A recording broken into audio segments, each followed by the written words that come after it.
Good morning and good afternoon to everyone. For some it's afternoon, for others it's morning.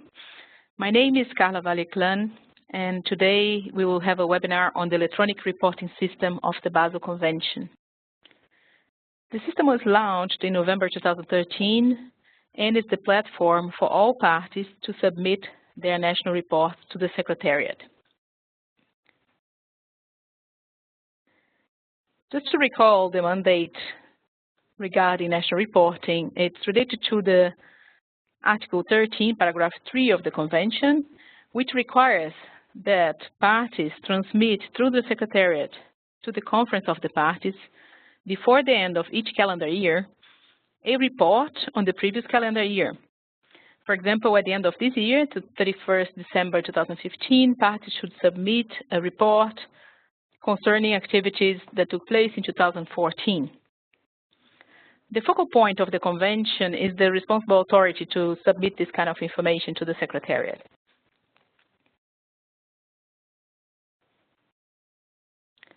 In 2002, so a long time ago, the COP approved the format for reporting as it's used nowadays.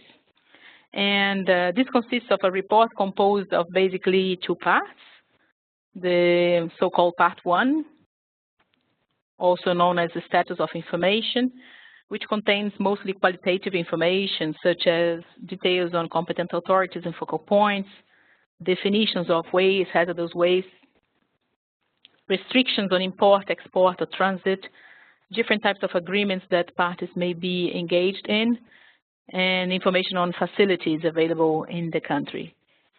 And we also have the Part 2, which is also known as annual reporting, which contains tables with information on import, export, and generation of hazardous waste and other wastes, as well as information on disposals that face issues or accidents that may have occurred.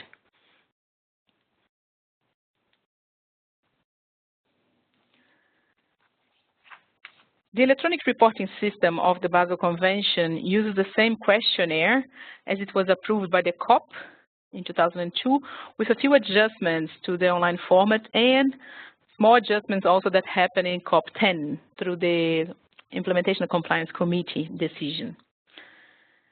In the past, parties would send emails, faxes, and hard copies to the Secretariat with their national reports.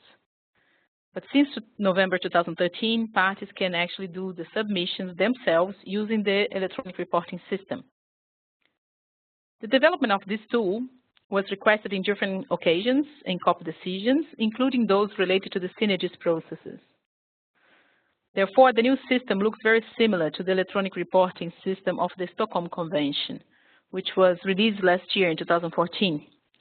So if you look at the interface of the two systems, they are very similar. They also have the similar colors. So once a user learns how to use one system, he or she should be able to use the other system in a similar way.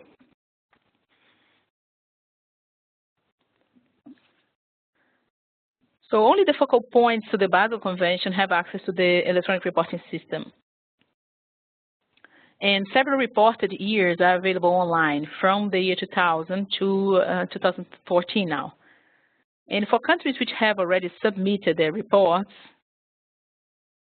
for the years before 2014, they can already read the information submitted, and if necessary, they can request some changes. But then you have to communicate with me in the Secretariat to enable that possibility. For countries which have pending reports to be submitted, they could also use the new system to do so. So if the system was available from 2013, so the first year we put information available online was 2012. And if your country still needs to report on previous years than that, you can do that through this electronic reporting system directly. You don't need to use any other previous format that we had in the past. The system is accessible in the Convention website under the topics Countries, as I'm trying to show here on the screen, Countries, National Reporting, Electronic Reporting System. So let's see a little bit how it works. So this is the entry page to access the electronic reporting system. So at the bottom, you have the links to all the different questionnaires. We just opened the questionnaire for the year 2014. You can also download the current template for tables 6 and 7 on import and export. And you have a little file with some quick instructions on how to use the system. In the next few slides, I'm going to show you some basic concepts available in the system, and then we can see if that's useful for you and if you need a little bit of details. Here I'm showing a screen on how countries see the system. So on your left side, you see the items of the questionnaire, and that can serve also to navigate through the system. So users can navigate from sets of questions, from questions 1, 2 to 3 to tables, etc., using the menu on the left side. And you can also use the toolbar at the top to navigate for next page, previous page, and so on. Also in the toolbar, you have a couple of other options. You have the option of save changes, which allows countries to work in different days or weeks and slowly filling in their questionnaires. We have also the check for basic errors button, which I will explain a little bit later. And you have in the center of the screen the main area to enter information. So this is kind of a standard interface through this system. Additionally, the questionnaires are pre-filled with the most recent report received. So if a country has reported in 2012 and we are now in 2014, and that country, for example, skipped 2013, we are going to pre-fill the 2014 questionnaire with the latest report we had, which was, for example, 2012. It can as well be 2009. So for each country, this pre-fillment of information is dependent on the latest report submitted. And once all this is finished, if the countries are ready to submit, then the questionnaire can be submitted using the screen on tables 10, which we'll see soon. I forgot one thing, sorry, I have to go back here quickly. Here on the top also we have two other options at the toolbar. One is to download the answers in a Word file, which can be very handy for many people, especially for those who use this system to also report to other mechanisms. For example, the European Union countries, they report to the Basel Convention, but the member states also have to report to the EU, and sometimes they use this facility here of downloading answers to do that. Other people use this mechanism here to share information with other colleagues in the department. So that's one way to do it. You can download the information in a Word file, share with your colleagues or those who need to check for this information, and then later you can do the changes accordingly if needed. And you have the logout button as well, the logout option, sorry. Here's another feature available in this system, which is different from the way we used to work. It's the possibility to request a change of competent authority or focal point details. So the user will see the current details that the secretary has in its database, and the user can choose to request a change by choosing the option yes, as I'm trying to show here on the screen. So it's 1A1 on the screen. It's saying, do you want to make a request to update the above mentioned record? So if the country needs to make any change on the information we have in our database, that's the option. And if you click on yes, the bottom part of the screen will give you the possibility to edit the information or to delete it or to add, for example, a new competent authority. And a similar situation applies to the changes of focal points, except for the restriction that according to the Basel Convention, a party can only have one focal point. So for competent authorities, we allow for multiple, but for the time being at least, but for focal point is only one. So the users have the opportunity to add supporting documents signed by a duly authorized entity with the official request for change. For example, if it's a change of just a telephone number, you can do yourself, but if you are changing the institution or the person or major changes altogether, you need to have the form which supports this kind of change duly signed, and this is going to be validated afterwards by our legal colleagues here. And if the request is fine, our legal colleagues will trigger then the changes. But if there are requests which are not really able to be validated, based on the information provided through the system, our legal colleagues will have to come back to you and ask for more details or more supporting documentation. So this is a handy feature, I would say, in the system, and it's a good way for you all to keep the Secretariat informed about your contact people and also for other parties. So please use this opportunity to make sure that we have the most up-to-date information to be shared with the others.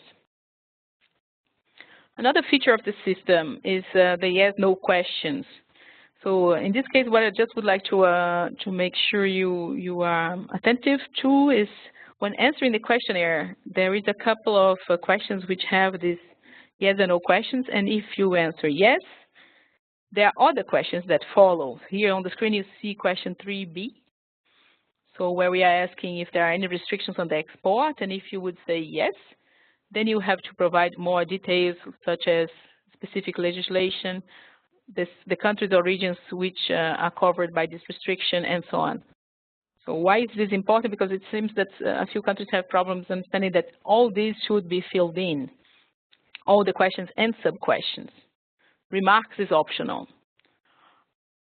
Additionally, here on the screen, you can also see that there is a possibility to attach a file which can support that. For example, if it's the text of your legislation which explains this restriction, you could as well decide to put something here.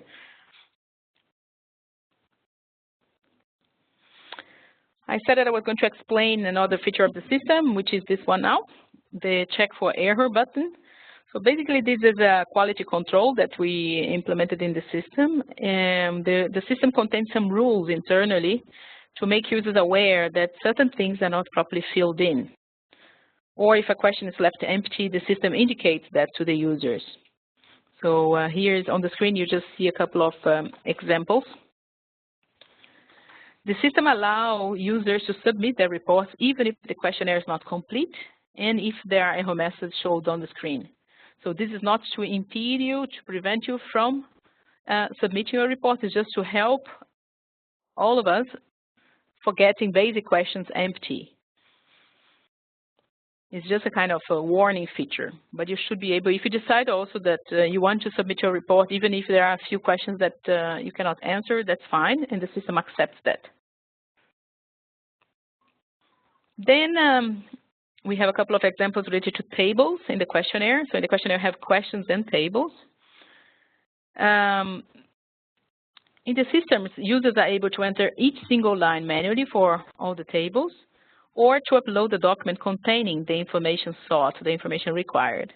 So on the screen here, you can see the example of Table 1 on agreements. So basically, users can decide to enter line by line by pressing the button Add Agreement, or if they have a document which contains equivalent information, ideally organized in the same way or containing the same kind of details, the user can as well upload the document containing this relevant information. And that applies for different tables in this system.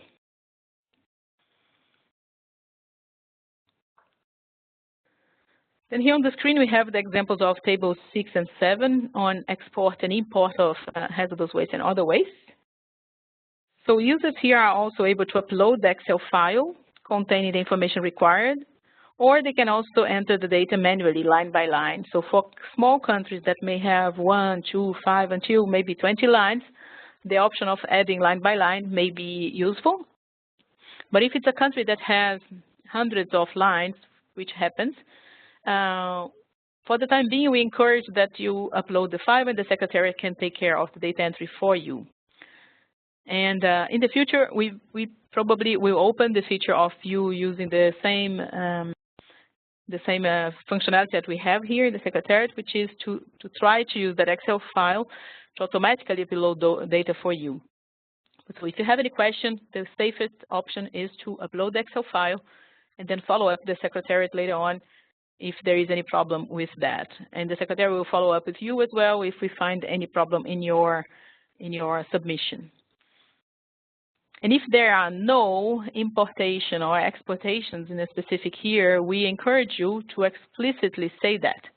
And there is a remarks field in all these tables. So if there is no data for a specific reason, please do not leave the table empty.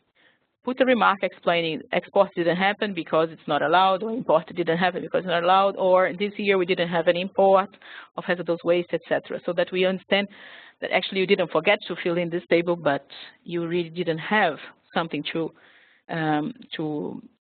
report in terms of importation, exportation, for example.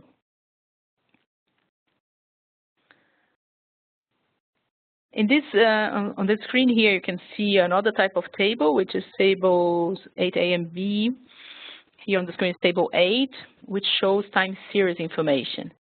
So for this one, we encourage parties to enter information individually because it's only 3 lines. And also another possibility is to fill in a non-mandatory area of this table, as shown at the bottom of the screen. A few countries have difficulties in obtaining data according to the specification of this table here, and according to the Y codes as explicitly written here at the top of the table. So some countries have sometimes only the total amount of waste generated as a sum, and in that case they should report that at the bottom table, which is non-mandatory, but it's useful information for us and for the types of analysis we do here in the Secretariat. And additionally, you can also observe that you can also report for previous years. So even if you are reporting for, let's say, for 2015, if at this moment you also have data for 2012 or 10 and so on, you are able to enter this information in the system directly in your report. Finally, the Submit button, which is available at the last page of the report of the questionnaire in Table 10. Once you press that button, then your report should be submitted through the system, and both the Secretariat and your focal point should receive a notification from the system suggesting that the report went through. So if your focal point didn't get any email, please check with the Secretariat if there was any problem, and we can confirm if there was a technical issue or if the report was submitted but there was a problem with the email and so on. So that was about a kind of overview of the main features of the system. And now a few other details for you. So a new reporting format was adopted at the last Basel COP, which has to be used by parties for the year 2016 and onwards. So at the end of 2017, it will be the first time that parties will have to follow the new reporting format. The new format is available in document INF16 Rev 1 from COP 12. I put the link on the presentation here in case you want to have a look at it. And this is the result of the work of the small intersessional working group on national reporting, who has been working for several months to see how to improve the reporting format and how it can become more interesting and more effective for parties. Additionally, the same group will also develop an electronic user manual on the revised questionnaire, which should be then discussed and probably approved, adopted at COP13 in 2017. So this is also a possibility for you to engage if you want to be part of that small intersessional working group. We have several countries, but other interested parties are always welcome. So in general, what we aim at having, with this webinar is to give you a kind of an overview of the main features of the system. And we would like to ask you also that you do some homework on your side to improve the situation of national reporting through, for example, standardizing the way you do data collection and which methodologies you use to, if possible, to do some kind of quality checks or quality control before the submission to the Secretariat to see if really what you're submitting is what it's supposed to be submitted. And as usual, report on time and complete, if possible. But if not possible, at least please report. So if you have more questions, I'm happy to help right now or later. It's on the screen on the presentation. You have my emails, and I think I know many of you, so feel free to contact me at any time. But let's see if you have also questions right now. Thank you very much.